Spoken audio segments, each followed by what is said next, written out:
Ever been listening to your favorite podcast and think, hey, I want to start my own? Then you need Anchor. It's the easiest way to make a podcast. Let me explain. First, everyone's favorite word, free. There's creation tools that allow you to record and edit your podcast right from your phone or computer. Anchor will distribute your podcast for you so it can be heard on Spotify, Apple Podcasts, and many more. You can even make money from your podcast with no minimum listenership. It's everything you need to make a podcast in one place. Download the free Anchor app or go to anchor.fm to get started. Does love make you a fool, or do only fools fall in love? Actress Charli Belle didn't quite have the answer, but after suffering yet another heartbreak, she decided it was time to leave love alone. Focusing on herself was the goal until pro boxer Janero Hart crashed into her world, literally. Undefeated in the ring, Janero didn't have the same luck with love. He'd been abandoned more times than he'd like to admit. For that reason alone, he committed to boxing until his mind and heart became devoted to Charli Belle. Love doesn't always enter your life peacefully. Sometimes it's like a storm ravishing everything in its path. Two people used to pain and disappointment, usually at the hand of those closest to them, seem like a match made in heaven, right?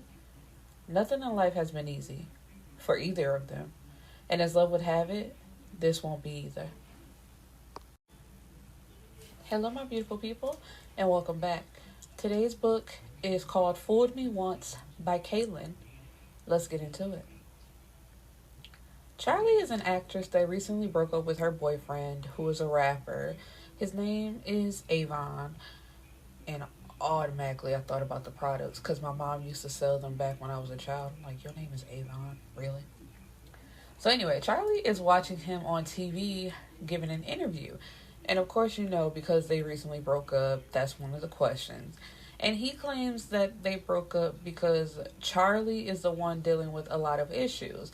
And when she hears that, she gets upset and she cuts off the television because it's like, you know, I trusted you with some information. Why would you try to spill my business to the world? And the truth is, because he claimed that neither one of them cheated, you know, it was just some things that she needed to work out, so they decided to go their separate ways. But the truth is, he cheated and got someone else pregnant. One day, he claimed to be going to a friend's baby shower. Come to find out, it was actually his own.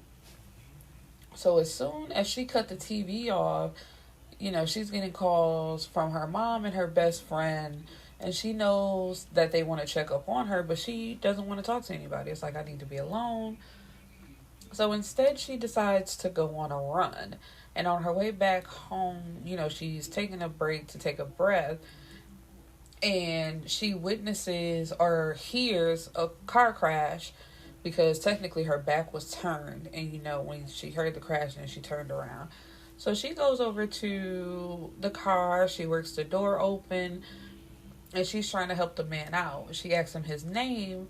He says that his name is Lamar. And she can see that he has a head injury and is close to passing out. But she talks to him to get him, you know, to stay awake. And I think I've mentioned this before in a few other books. I don't know, like, in times of emergency, I just really don't see you scoping out how somebody looks. But I found this funny. Examining him, I couldn't help but think he was definitely on God's good side the day he handed out physical attributes. His brown skin reminded me of an almond, perfectly even and smooth, topped with dark curly hair. His now messy ponytail gave him an exotic look, like he was from India or East Africa. The thin mustache sitting on top of his full lips and small goatee made him look extremely young. To be driving a $200,000 car, young and dumb or not, this man was fine. And the only reason why I say that, because I'm like, I know you're supposed to pay attention to detail. But, like, if you saw or heard somebody crash fully into a bridge and you're looking at them trying to help them out, you wouldn't be noticing how fine they are. But I've read this so many times, I'm starting to think that is the case. And maybe I'm just not very attentive to detail. But I thought that was funny. Anyway, so the guy Lamar, he keeps calling out the name Dion, but he's in the car alone. So she knows that the police are soon coming, so she asks him if he has anything illegal in the car, and this need to protect him comes over her. And I was like, wow, such a black woman. Like, even, it's like, you don't know this man from a can of paint, and it's just like, do you have something in this car that could possibly make you go to jail? Because she's already thinking he's too young to have a car like this, and then, you know, like, so he must be doing something illegal. Well, not must, but possibly be doing something illegal.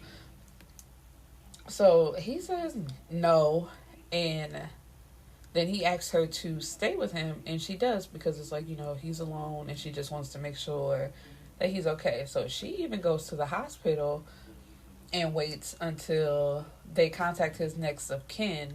Then that's when she leaves.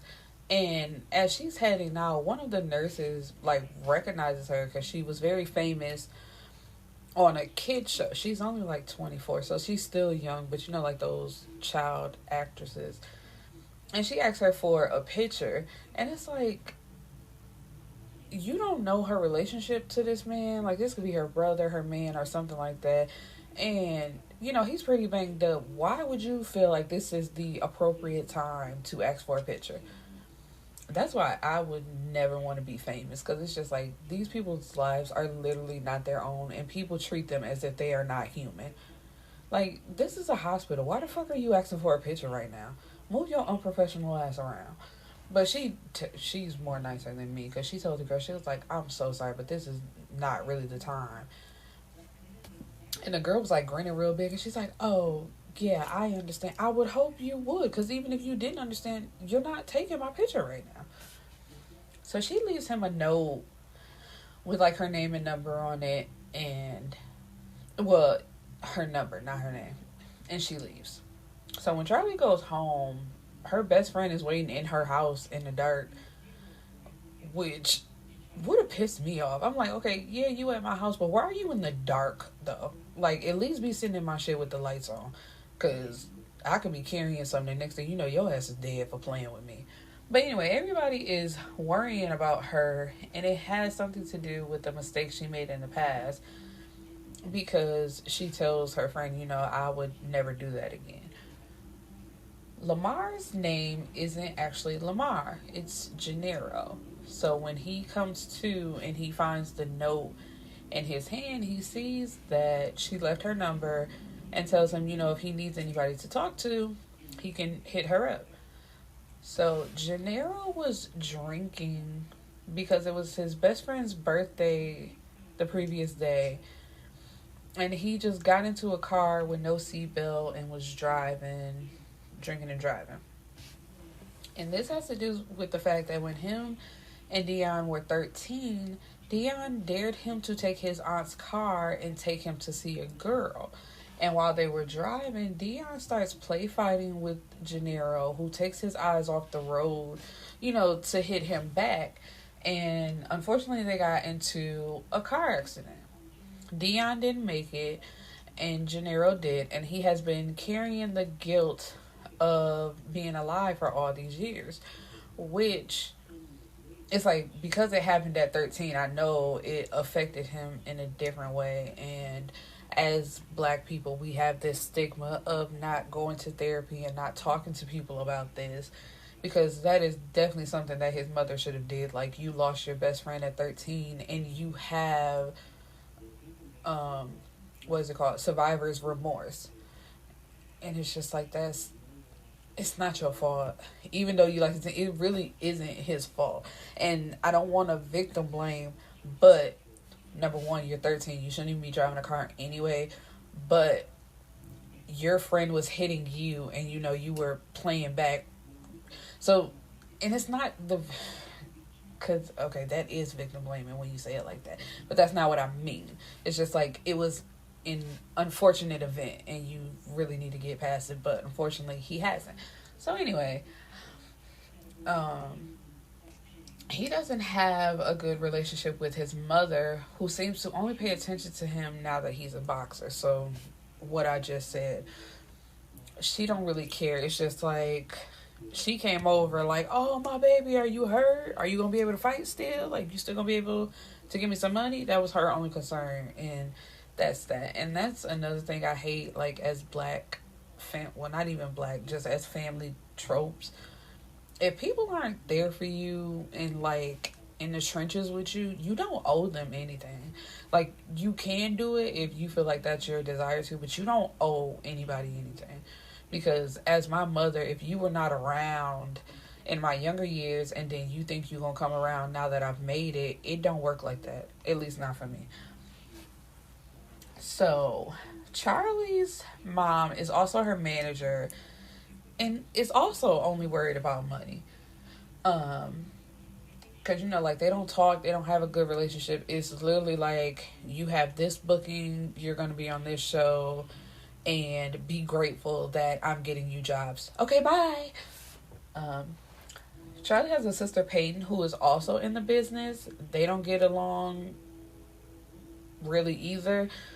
And it's because Peyton is just like their mom. Like, they really don't pay Charli any attention. They don't really care. It's just like, they look at her as to being a complainer. It's just like, you're getting shows, you're making money, what's the problem? And it's like, excuse me, there's more to life than working and having money. Charli is still talking to Lamar on the phone when she runs into her ex while partying with her best friend. He says something about seeing her at her hosting. And this is yet another event that her mom has accepted on her behalf without telling her. And it's for Janero's after party. And she doesn't know who Janero is. She's like, a boxing, and what are you talking about? I know nothing about them. And while she's been talking on the phone with Lamar, she doesn't know it's Janero. You know, like, they've just been talking. And he's still been letting her call him Lamar. So she goes over to her best friend and saying, you know, do you know who Janero Hart is? And she looks him up, and surprise, she finds out that it's Lamar.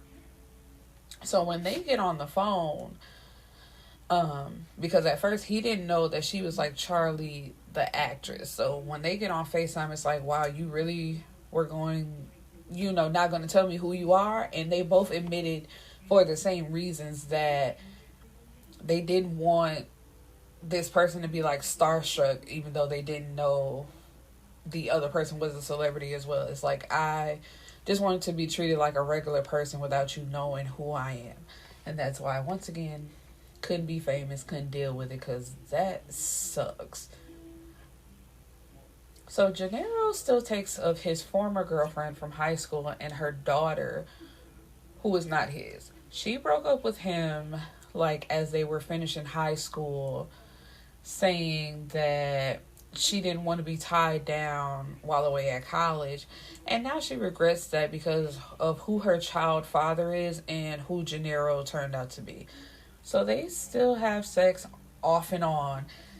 And this last time when they have sex, as soon as it's over, she asks him, like, when was the last time he got tested? And I'm like, if you were really concerned about this, shouldn't you have asked that before? And she really only asked because he pulled out. Because I think, you know, like, if he would have came inside her, there's a possibility she would have got pregnant, and that would be something tying them even closer together. Because they both have the conversation that they are not in a relationship. Like, the other can do what they want to do. It's just like, it's always just this thing between them. And so as soon as that conversation is over, he's like, you know, I get tested regularly, but if you feel a way about it, you know, I can get you some test results. And then she tells him she's thinking about dating. And he tells her to go ahead, which this hurts her feelings for some reason. But I'm like, he really told her what it was. It's just like, you know, I'm going to always look out for you because you were there for me when I was younger. But, you know, like, we are not in a relationship. But he also confuses the hell out of me because he gets a call from somebody, like, in the hood that his mama is getting into it with somebody.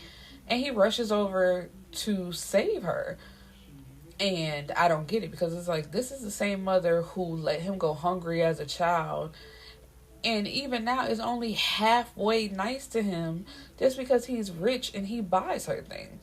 So he starts beating on the guy until his sister pulls up and pulls him off of him and demands that he leave so she can fix the situation. And his sister, she was basically like his surrogate mother because she was there with him, like taking care of him while the mama was off doing drugs, partying, and basically not taking care of them, not caring about them. So when he leaves from there, he goes to Charli's house and spends the night at her place in her guest room.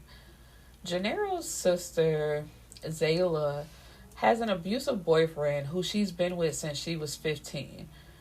And because she has practically raised Janero and is constantly worrying about him and all the drama that he's in, she hasn't told him like anything about that. So it's just like, I deal with this behind closed doors because she first got with the guy, what is his name, Lewis or Lou, when she was 15, and it's like he gave them a better situation. So for her to take care of her brother, she dealt with that. And it's like other bullshit that Janero's constantly getting into. She doesn't want to add on to it and possibly be the reason why he loses everything. And that's why she hates, like, Zayla is like me. Because she constantly tells him, like, why are you taking care of her, their mother?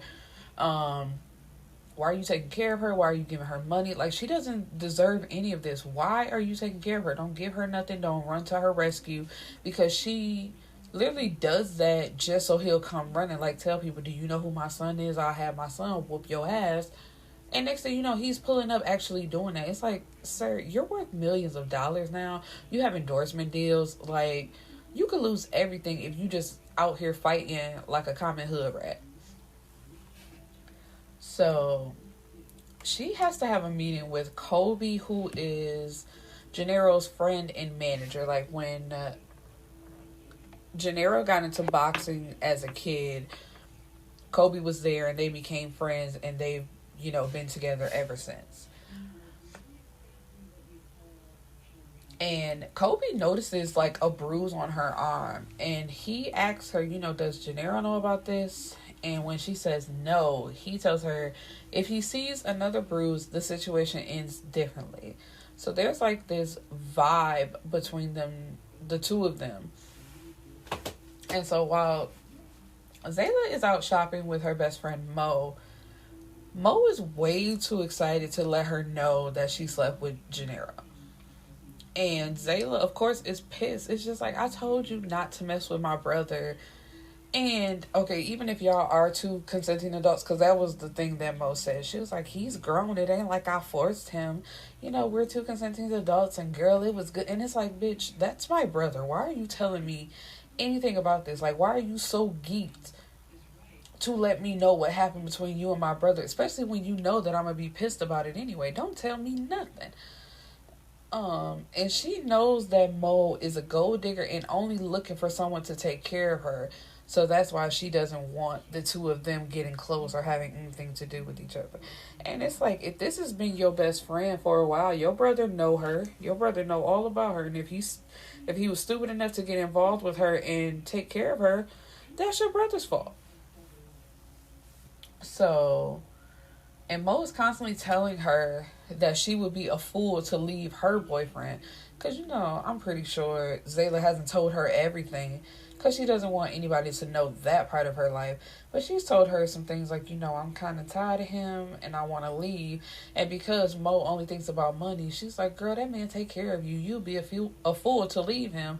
I'm like, I guess I'll be the fool today because I'm getting out of here. I'm tired of being treated like this. Janero is still camped out at Charli's house, and it's been like a couple of days. But before he leaves, he asks her out on a date. And he rents out a movie theater and hires a personal chef to cook her favorite food. And I just thought that's dope. Because with me having just read Siobhan's book and what's that man's name? Crucial doing the same thing they're reading. I'm like, I want this. Or at least just have like one theater all to myself, even if you can't rent out the whole thing. But anyway, the next day, Zayla and Kobe show up at his house asking questions. like, where you been at? What's going on? Like, what are you doing? And Janero wants Zayla to send something nice to Ren. Ren is the ex-girlfriend's name. So Zayla tells him, sending a woman who is not your girlfriend an apology gift for getting caught on a date. Oh, because that was the thing. With them going out to the movie theater, you could only see like the profile of Charli, but you could definitely see Janero. So the captions. Oh, hold on, pull over. I also want to give kudos to Kaylyn. I like her little photos, like Instagram captions and all. I like that stuff. It really adds to the book. So I really want to commend her on that. I like seeing those. So yeah, it was like a fake T page that she made up with a blurry picture with a caption like Janero Hart spotted out on a date or something like that. And I really like that. So that's when they came over to the house, asking questions. And he's like, can you send Ren the gift for me? And with Zayla telling him, like, she's not your girlfriend. So you sending her an apology gift while getting quote unquote caught on a date with another woman just screams guilty. So he says, you just said she's not my girlfriend. But it's like, but y'all play house like y'all are, like y'all boyfriend and girlfriend. And she's going to be mad. And this is why you're trying to buy her a gift. And it's not going to lessen the blow, by the way. So, I don't know why you want me to send her a gift. But all Janero has to do is smile at her, and of course, she's going to help her little brother out in any way that she can. Charli's mom brings up an offer to work with the director on a movie. And when Charli asks, like, who's the director? Her mom says Luca, and she automatically refuses. She's like, no way. And like a week or two later, after having dinner with her aunt on her dad's side, because Charli lost her dad when she was young, but she still keeps in contact with some of his family. Her mom calls, inviting her over, say they never spend any time together, so, come on over, and we're about to watch a movie, just chill with me and Peyton. So, of course, because she's never had this type of relationship with her mom, any chance that she think that they may bond, she gives her mom a chance.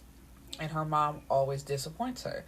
So when she goes over, she goes back and forth with Peyton because Peyton always feels like she's ungrateful.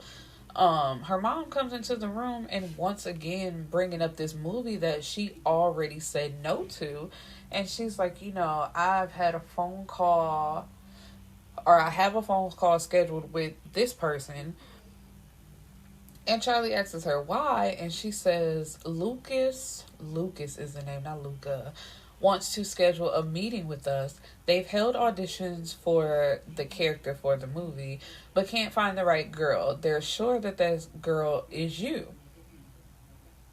Charli tells her, unfucking believable.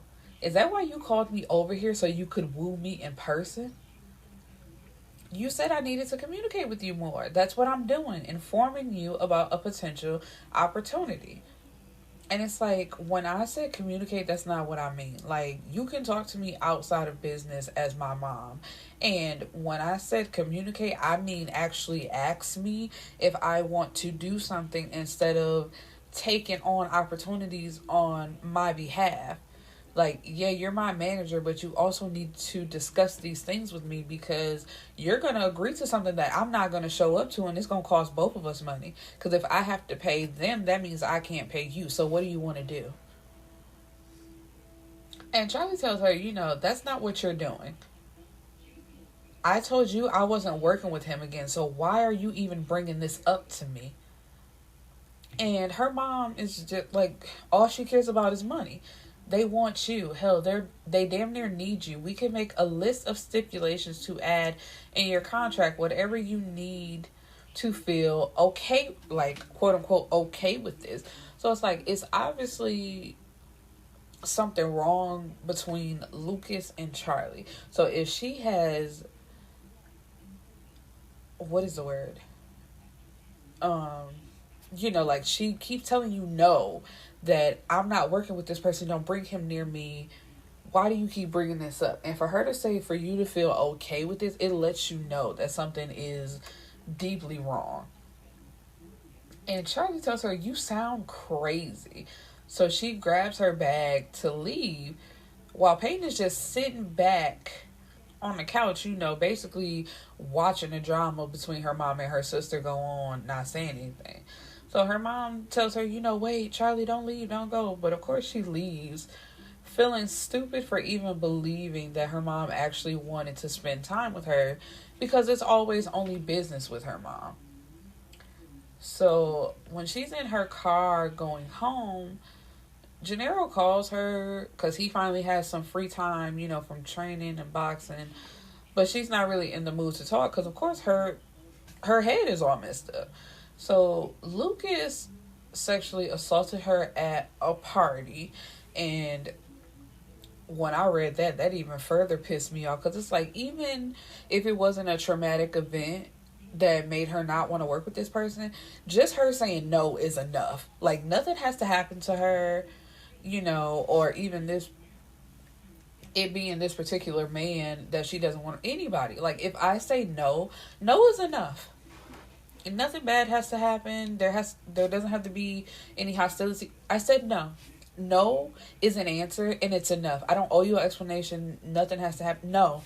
That's it.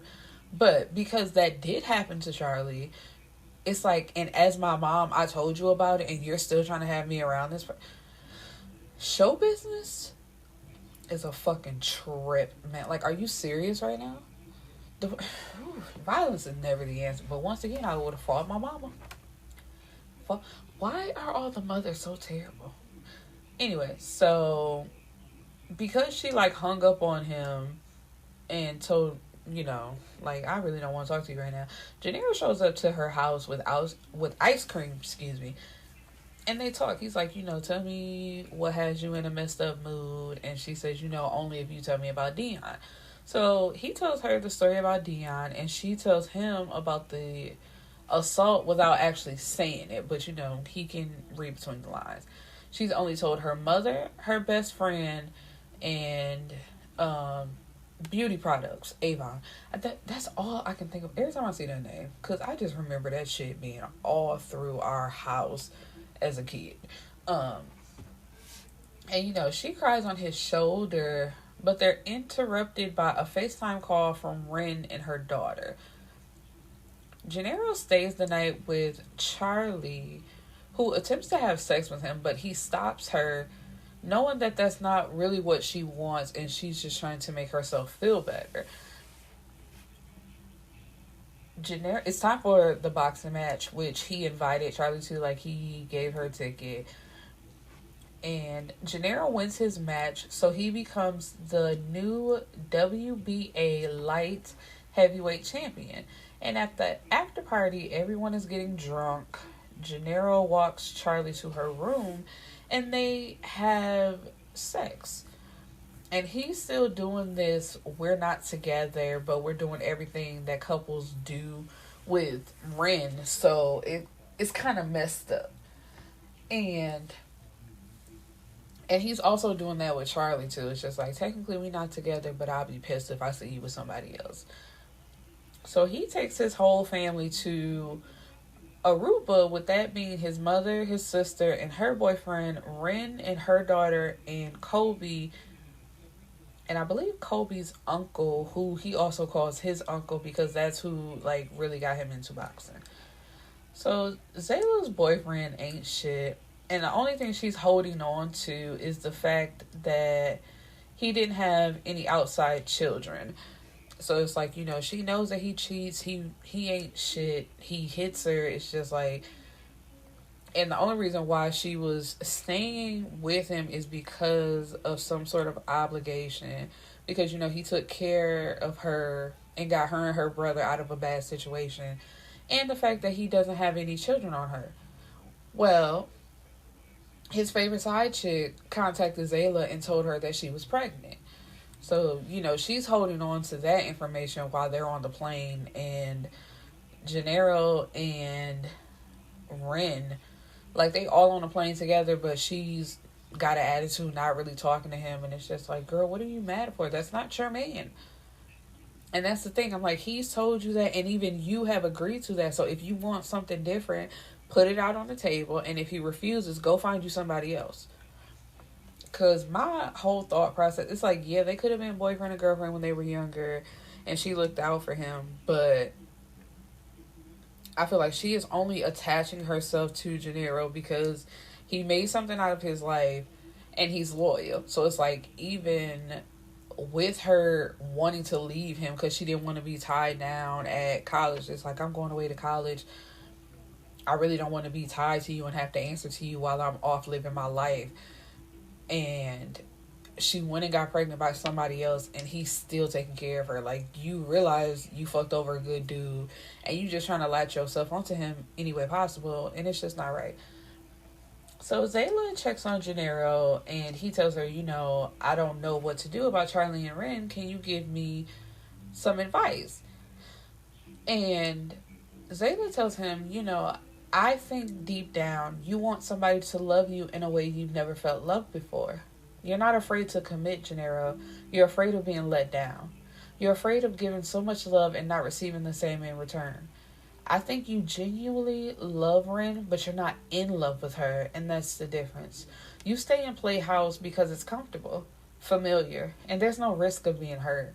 Ren made the mistake of not picking you once. She won't do it again, but in the slim chance that she does, you're already one foot out the door. If you were really in love with Ren, there would be no Charli because that's not how you love.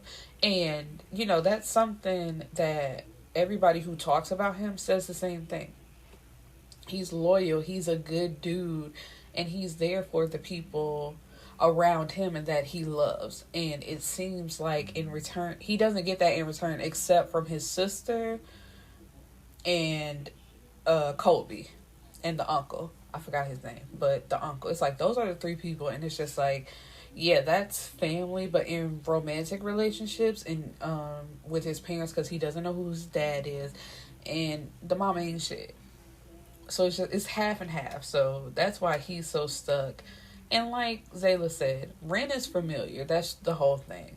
And at one point he did love her, but seeing how she did him, he would never fully be in a relationship with Ren again, because it's just like, at the chance of you thinking that you found something better or you want to do something else, you'll leave.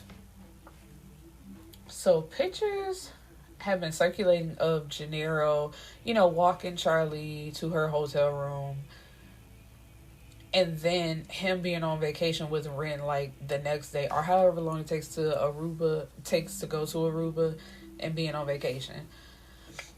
So Charli has a radio interview that she denies anything going on with them, that they're just friends. So one of the hosts asks if he could take her out to dinner when he's in town. And when Janero hears the interview, he's pissed. So her mom flies in, because she's in New York City. I forgot to mention that. Her mom flies in just to throw a fit about those pictures floating around and tells her to end it. And Charli basically tells her mom, you can get out. I know you didn't come here just to tell me that. And Peyton tries to condemn her, saying, you only have one parent left. Why are you doing her like that? And I'm trying to figure out where Peyton been this whole time. But Charli tells her, Peyton asks, what has she done that's so fucked up, Charli? I swear sometimes I think you just want to be angry at someone, something.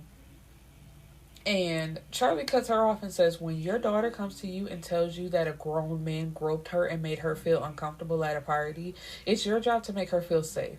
If your first response is to let's keep this between us because you're afraid that I'll be blackballed and won't be able to bail you out and pay bills because you mismanaged the 12% that you were already paid, you're the problem. At 15 years old, I was forced to choose between healing or homelessness. So I don't want to hear shit about how I treat her or me being angry. I sat in boardrooms where I was picked apart, treated like property instead of a person, let alone a child, all for a check, and she never defended me. So yes, Peyton, I have a lot to be angry about.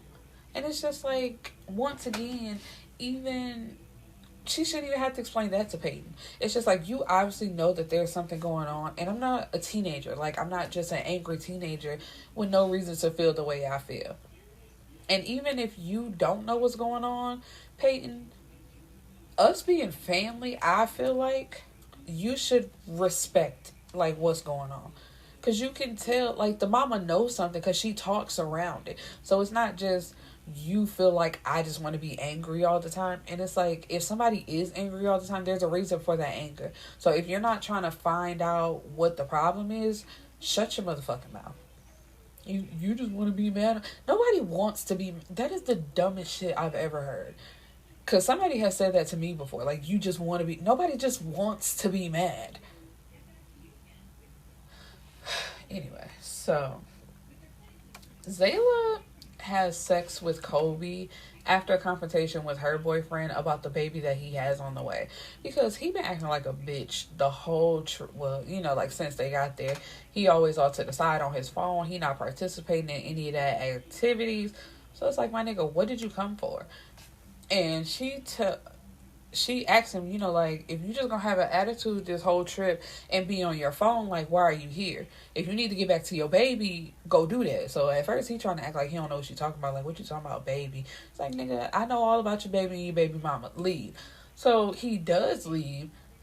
And because she's in her feelings, she goes to, which I get it, but I almost feel like this was coercion on Zayla's part, because it's just like, Kobe kept trying to turn her down, like, how Janero did Charli. Like, this ain't really what you want. You just trying to make yourself feel better. Like, go home or go to your room and sleep it off. So, but they do end up having sex because she just, like, keeps putting herself on him. And her mom knocks on Kobe's door the next morning, which,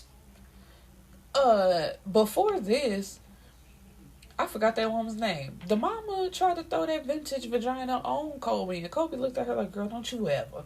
So, of course, her knocking on the door the next day, it was her trying to approach him again, but she sees Zayla in his bed naked, so she basically bribes them, like, give me some money and I won't say anything. And Zayla's like, you don't even know what you're talking about, and I'm not giving you nothing. But Kobe does give her the money, which pisses Zayla off, because it's just like, why are you paying her? She don't know what the fuck she talking about. And even if she do say something, who is she to be believed? But because Kobe don't want nobody knowing, he pays her anyway, and, like, it's fine. Janero has been texting Charli, because now that he's had to talk with Zayla, he figures that she's who he wants. But Charli tells him, it was nice while it lasted, but he made his choice when he left to go on vacation with his girlfriend and to leave her alone. And Charli actually goes out on a date with the radio host, but while on the date, they go to a tattoo shop, and she's like, is this part of the date? And at first he was joking and says, yeah, but no, his sister actually works there, and he doesn't get to see her a lot, so he told her that he would stop by while he was there. But I'm like, yeah, nigga, like, but on our date, though, you couldn't pop in earlier? But I get that it's, for the sake of the book. Because I'm like, otherwise, this makes no sense. I would have been like, on our date. You had to stop and visit your sister on our date. Okay. But, of course, she goes along with it. And they go back into the sister's room while she's working on a client. And guess who the client is? If you guessed Janero, you are correct. So they look at each other and they awkwardly speak. And, while she's sitting in the room, it's just weird between the two of them, but only the two of them can, like, notice the tension between the two of them. And while on her interview on the radio, she said, like, they were just friends and stuff like that. So it's like, y'all not acting like how friends would act, so you could tell that they're more than friends. So when the date is over and she goes home, Janero is waiting at her house for her. And she's like, how I wasn't going to spend the night with him or have him come over? And he's like, man, I know you. That's why you driving yourself home. He don't even know where you stay at. And he tells her, I want you. He wants them as a couple, But she tells him, that can't happen because they both have things that they need to work on. So they need to get back to being friends. Like, they're not even friends at this point. So Kobe gets a call from his brother that their mother is in the hospital. And, he does not talk to his brother because his brother slept with his girlfriend. And now the brother and the ex-girlfriend are now currently engaged. But anytime... Nope. But the ex-girlfriend has been begging to talk to him. Like, she keeps calling him. And anytime that they're alone, like, she's trying to seduce Kobe and be back with him. But then when the brother walks back in the room, she wants to act like the happy fiance. So their mother fractured her hip and needs surgery because she was doing stuff that she ain't had no business doing when she could have called either one of her sons to do it for her. But, Miss Independent. Anyway, so Zayla is out with her best friend. And they see Lewis with the baby mama. So when Zayla goes home to their place, she destroys everything. Lou comes in and stops her and, asks her, like, what the hell are you doing? Do you know how much this is going to cost to replace all this? I saw you in that bitch. And, of course, he's like, what am I supposed to do? What are you supposed... I got you. Don't even worry about it. So she tells him that she's done and that she has sex with someone as well. And this, really upsets him because niggas, I can do what I want, but you better not do shit. And he, attacks her and she's really scared. And she gets away and runs into their spare bedroom and calls Janero to come to her rescue. So, I crack myself up in my notes sometimes because I say giving very much Ebony from Players Club because it's quiet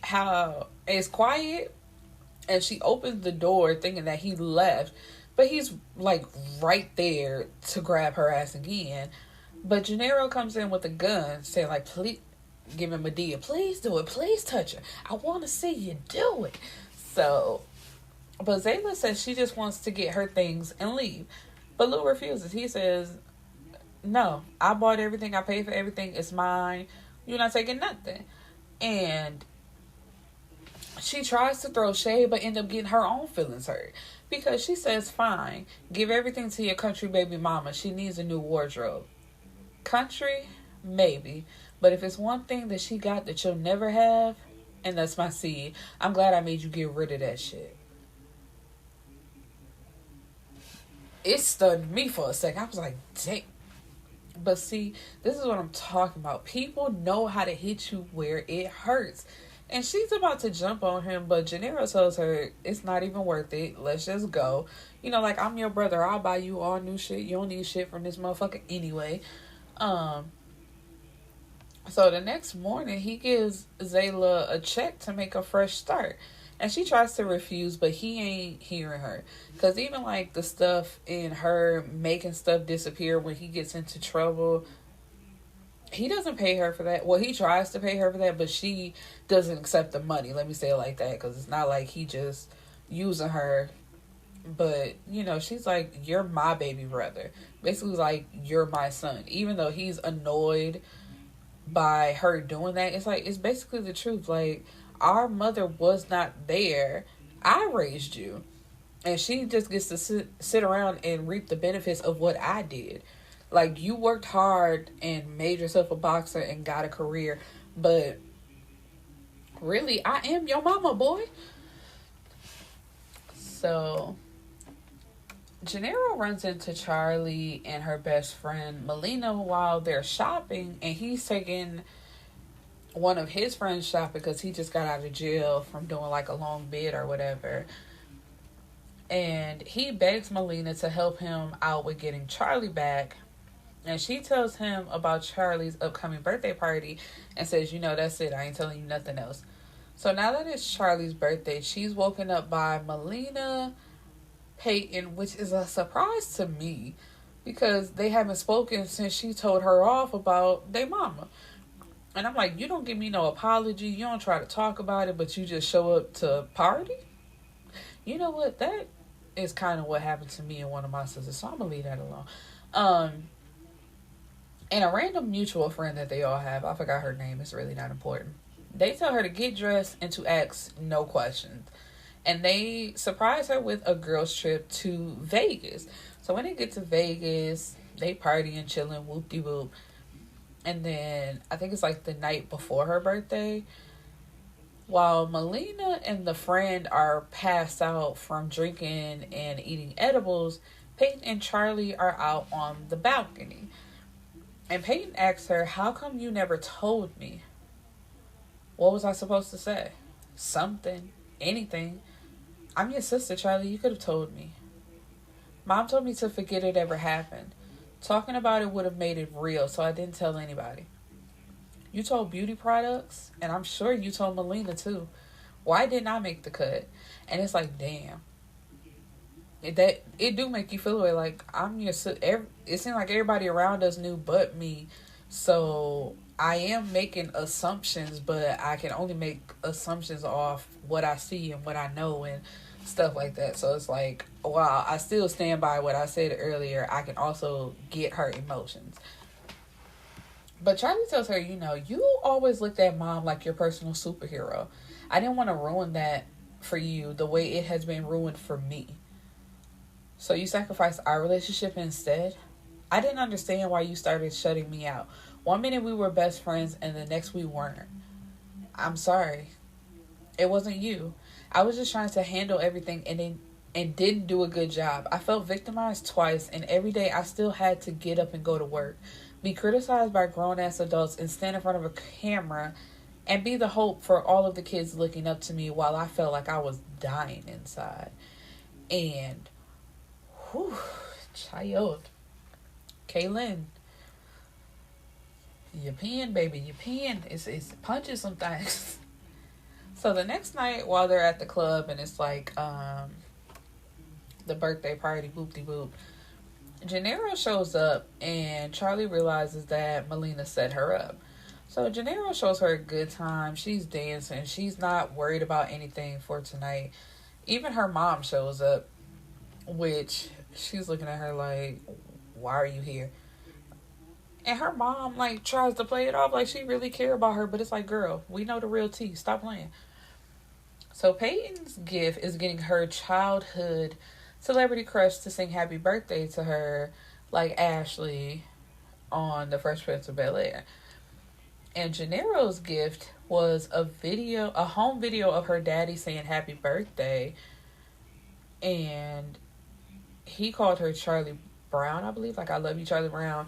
And he also gifts her a diamond pendant with her father's picture on the front and a small button in the back that will play of his voice saying, I love you, Charli. So, of course, that's her favorite gift, the best gift. And by the end of the night, she says that she wants to leave with Janero. And, they go back to is it her hotel or his hotel? Anyway, and he tells her that he wants to be with her, be her friend in love with her. So, because, she still says, I want us to be friends. And he's like, I do want to be your friend, but I want to be your friend that's in love with you. I want to be with you. So,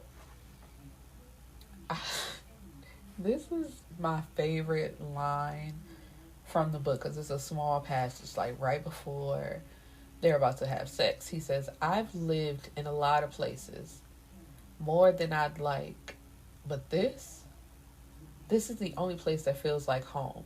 I'm ready to come home, Belle. It's like, nigga, you ever just had a nigga call your vagina home? So now they're official. Kobe and Zayla are also furthering their relationship, but Zayla asks for a few more weeks before they tell Janero. Because it's just, and Kobe has some concerns too. It's like, this is my friend and we also do business together. I'm not trying to jeopardize that. Kobe takes Zayla to meet his mom And she immediately takes a liking to Zayla. She basically loves her. She can't stand the ex-girlfriend, but she tolerates her for the sake of her other son. But she loves Zayla. So Janero and Zayla's mom tries to charge a new car, because I'm getting ahead of myself, to his credit card, and the credit card company contacts Zayla, who rushes to, the car lot with Kobe. And once again, the mom threatens to tell on them unless they get her the car. And then Janero pops up, and Zayla just blurts it out because it's like, you're not about to hold this over my head. But Janero is pissed. And this caused him and Kobe to get into a fight. And although Janero is a boxer, Kobe holds his own. And Janero leaves without talking to either one of them, because how could y'all do this to me? So Janero asks Charli to help him pick out a gift for Ren's daughter's birthday. And this makes Charli feel away. And it's just like, what if you decide that you want your little quote-unquote family back? And Janero's like, I don't know what I have to do to make you feel comfortable with me, because I'm telling you that you are who I want. That chapter of my life is closed, but I'm not going to turn my back on that little girl when I'm really all she knows. So Charli asks him to take her to the address that he has tattooed on his body, because she's like, what about this address is so special? And really, he says, it's the only time I felt like I had a real home. And he tells her, Rika is the woman's name. When I was making my notes, because it's like the lady ain't shit, so I really didn't want to remember her name, but I did write down this little passage from the book. The only time in my life I remember Rika being sober. It probably had a lot to do with the guy she was messing around with at the time. She cooked, cleaned, all the shit that moms are supposed to do. I liked him though, so I didn't mind. What happened to him? He died. Robbery gone wrong. Wow, I'm so sorry to hear that. Me too. Because after Sonny died, she went right back to being the no good mother she had always been. Running the streets, partying, not working, back to the same old bullshit. He wasn't perfect, but he was a solid dude. Not like the rest of these niggas she's fucked with. He cared about us and made her care too. The only real Christmas we ever had was in this house. Sonny came home with a treat and Rika was furious. It was one more thing she had to do, but he didn't care. He took us to the store and let us get whatever we wanted. We never had a Christmas tree before, so we were excited, picking up anything. The tree was hideous, but he acted like it was the Mona Lisa of trees. And again, fucked me up, because it's just like, damn. It was the one time he just felt like a normal kid.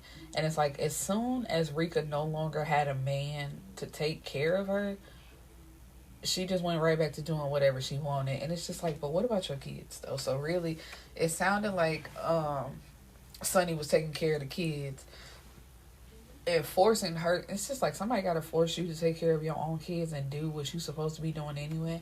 But after he tells her that, for some reason, beauty products show up and says, fuck her, that bitch is for the streets anyway. And he thinks he's about to just walk off after saying that, but Janero rushes him, pushing him into a brick wall and pulls a gun from his waist, saying, what street you talking about? Nigga, I am the streets, and to get to her, you have to get through me. That's not a road you want to take. So Avon walks off, he mad about it, but there's nothing he could do, because it's like, nigga, either I could shoot you or we could throw hands. Both ways you gonna lose, so what you want to do about it? So Janero goes to see his mother to revisit the fact that she tried to buy a $70,000 car with his credit card. And when he gets there, she got a nigga there. He kicks him out and says, no, we gonna talk about this now. And, what's up with you? And it's almost like she's in a competition with Zayla, because if it was Zayla, you wouldn't be saying anything about it. And Zayla, and you treat Zayla better than me, and Zayla. It's just like, yeah, because Zayla was there for him and actually did things for him. Like, you are literally just along for the ride. Which, once again, Janero, why is she along for the ride? So she just start cooking and like basically brushing it off, making gaslighting. She's gaslighting, like it's not what it is, you know, you making a big deal out of nothing. And for some reason she has a seasoning that would be way up to where she couldn't reach it, because she sounds like she's short like me. So it's just like, what are we doing here? But he gets it, and then he runs his hand like across the space just to see what else is up there, and he feels something cold. And when he grabs it, he sees that it's one of his $300,000 watches. And he asks her, you know, like, why do you have my watch? Like, what is it doing up here? Like, what are you doing with it? And all she says is, with that kind of price tag, you should pay a lot more attention to it. I've had it for a while now.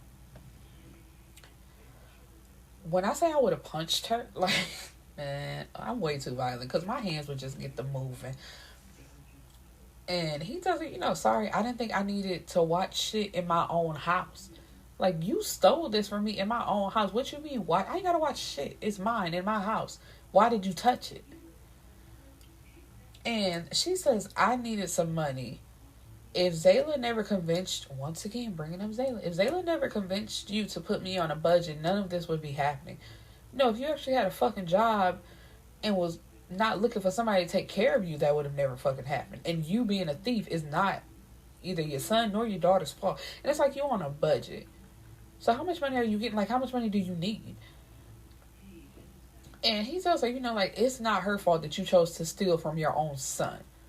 And he tells her, pull another stunt like this again and you're going to jail. I mean it. And he leaves. And he was expecting to come over, you know, fuss at her a little bit, listen to her make promises that he knows that she wasn't going to keep, and take his butt home. Which is sad within itself, because it's just like, so you expected to waste your time with her. So I don't understand why you would even go over there to talk to her, because it's like, you gonna run your mouth, she gonna say, oh, I'll never do it again, or I'm gonna get myself together, which you know is a lie. You were gonna accept those lies, and then you were gonna go home. Janero, you could just not have her in your life and be way more happier. So after dealing with his own mother, he and Charli have dinner with her mother. And of course, she's really only concerned about herself, because she takes him into her office and says, you know, what are your intentions with my daughter? And I hope that you're not planning on taking her money or getting her sidetracked. And he's like, you know, no, I love your daughter. I plan on being with her, you know. I got her. Don't worry about it. And of course he tells her, you know, I see that you're only worried about yourself. You don't even really care about her. And when they leave, Charli asks him, you know, like, what did she say to you? But he doesn't want to talk about it. He's like, you know, that's a conversation between me and her, and I handled it, so we're good. It's the premiere of a movie that Charli is in, and of course Janero's her date. And everything is fine until she sees Lucas, and she starts to panic. He even approaches her smiling and holding out his hand as if she's about to shake it. And Janero tells him he better back the fuck up. She rushes out to get some air, and Janero comes after her. He's like, you know, what do you want to do? I went, whatever. And she's like, you know, I just want to go home. I want to get out of here. So he's like, you got it. Now, her mom been calling all that time, but she doesn't answer. You know, she just can't believe it. So her mom has keys to her house, so she, you know, barges in like, you know, what were you doing? Why did you leave me to have to defend you, or, you know, make up excuses for you for the rest of my night? It's like, girl, nobody give a fuck about you or your night. So she tells her mom, I saw Lucas and I panicked. I needed to go, so I left. And Janero's standing off to the side, you know, just watching both of them to see how this is about to go down. Oh, Charli, why didn't you come find me? Did you know he was going to be there? I don't have a special clearance to view the guest list before the event. I'm sorry that happened to you. I truly am, but you can't avoid every room for the rest of your life because he's there. And Janero goes off. He's like, man, what the fuck is wrong with you? You don't even, like, she don't care. And it seems like she was trying to get them in the rooms hoping that he saw her and somehow convinced her to be in the movie. I'm sure of it. And I'm pretty sure that she did know he was going to be there. And she probably did see the guest list. So Kobe is caught kissing the ex-girlfriend by Zayla. But it's not what she thinks. And he tells her that, like, it's not what you think. But she gets so upset and she slaps him. And Kobe walks away because he's like, you know, we're not doing this. And it's not what she thought. It's like, once again, the ex-girlfriend came around begging, like, you know, we could be good together. It could go back to how it was. And I just made a mistake by sleeping with your brother and being engaged to him. But I don't really want him. But later on, he stops by her place so they can talk. And he tells her, basically, I'm sorry what you went through in your last relationship, but this is not that. And you are not going to continue to put your hands on me. You need to talk to me and not use your hands. And she, like, basically is like, that's all I know. But it's like, you're going to have to learn something different. Because that does not make it okay, even if that's all you know. Like, I don't put my hands on you. Don't put your hands on me. So Janero stops taking care of his mom. So now she's homeless. Because he went to a radio station and one of the... Oh, no, I'm jumping ahead. My bad. Let's backtrack. Janero goes to the little girl's birthday party and her father her biological father shows up, which upsets Janero because it's just like the man is never around and now he just pops up because Janero has been there the whole time. The little girl, like, she knows him. So when he goes home, he sets it up to take Charli on a date, you know, basically to say thank you for being understanding. But then, like, they get dressed and they on their way out the door and the little girl calls. And, you know, she's scared because there's yelling in the background and her dad is yelling at her mom. So he has to run out and he grabs his gun and, you know, goes over there and leaves. And Charli wanted to go, but I think he told her no. So he beats the father up because he's mad that Janero was there. So he's yelling at Ren. But it's like, if you're never here and the daughter never really sees you, like, what are you mad for? And so after he beats the dad up, he takes them to a hotel, which pisses Ren off because she thought that they were going to his house. But it's like, he has a girlfriend. Like, y'all not like that. Why are you mad? And of course, anytime she gets upset, she uses the daughter as lever. Like, forget about us. She's not your responsibility. Don't worry about it. I'll figure it out. It's just like, if you would have... Never mind. No, fuck it. Let's talk about it. If you had it like this whole time, you really wouldn't have been holding on to him all this long. Like, you enjoy the perks of him taking care of the little girl, buying her whatever she wants, and taking care of you too. But unfortunately, you know, you were the one that messed that up, and now that you can't get it back, you really trying to interfere with his relationship that you have let him build with this little girl and using her as leverage. Like, don't worry about it. We're not your concern anymore. And it's like, true. Well, you're not my concern, but she can always be my concern. But, you know, bitter gone bitter. So when he gets back home, Charli is still there, but she's upset. And it's basically like her fears are coming true. Like, they're always going to be first, and she's not willing to play second. And he convinces her to stay with him, but he stays up all night thinking about that. And he's just like, you know, am I going to be running every time they call and say that they need something? And it's like, you know, I'm in love with this girl and I'm not willing to let this go. So he says he's not going to sacrifice his relationship for the past. And unfortunately, if that means giving up a relationship with that little girl, he's going to have to do it. That's how much he loves Charli. And if Ren is on that BS about pulling her away every time anyway, it's really best just to cut ties. Like, it's going to hurt and it's going to suck, but you may just have to do it. So Janero convinces Charli to take a trip with him, and they have to stop at her house so she can pack.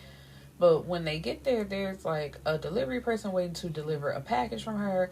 And when she opens it up, she is so upset. Like, she don't even pack anything. She like, come on, I gotta stop by my mom's house. I'll buy some stuff. Like, we still going on a trip, but we gotta go. So she get to the mom house. This bitch accepted the movie offer anyway with that director. And you can see why Charli is pissed. She fires her. And she's like, you can't fire me. I'm your manager and I'm your mom. And she's like, did you think about any of that before you did this to me? And this is when the mom wants to try to talk to Janero and tells her, tells him, talk to her, convince her that this isn't a good idea. And we have a contract. So basically saying, like, if she fires her, she's going to sue her or whatever. And Janero is like, look at what you just said. Do you hear yourself? Like, you are proving the point that everybody is making about you. So Janero, now here we go, because I was way ahead. Janero has a radio interview, and one of the hosts mentioned that they have a source who says that one of the upcoming fighters that he's going against may share the same father. And Janero maintains his cool, but after the interview, he is pissed because he knows that this information came from his mother.